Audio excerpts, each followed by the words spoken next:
bao la những cánh đồng, con sông mẹ quanh năm yêu thương bao mùa rẫy.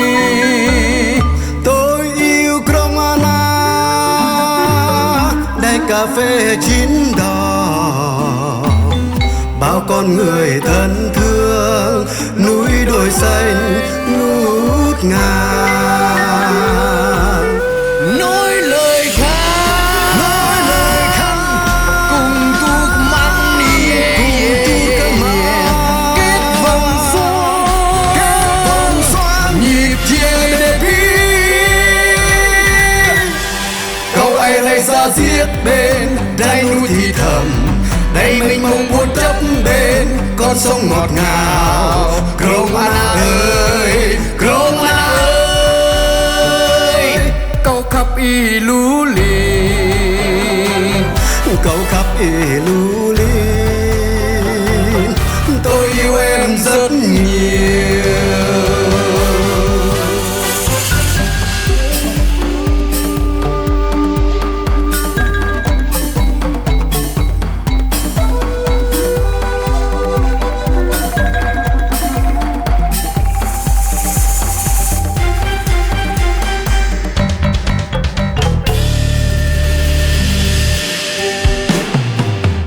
Cromana quê tôi bao la những cánh đồng, con sông mẹ quanh năm yêu thương bao mùa rẫy. tôi yêu Cromana, đây cà phê chín đỏ, bao con người thân thương, núi đồi xanh ngút ngàn. Nói lời khăn cùng thuốc mặn kết vòng xoan nhịp chia để biết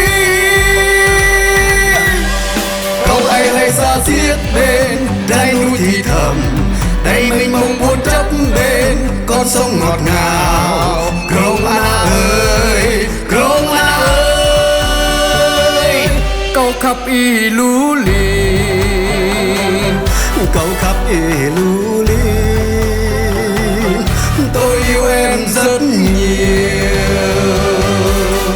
Câu ai lại ra giết bên đáy núi thì thầm đây mình mong buồn chấp bên con sông ngọt ngào. Cromana ơi, Cromana ơi, câu khắp y lũ lìn, câu khắp y lũ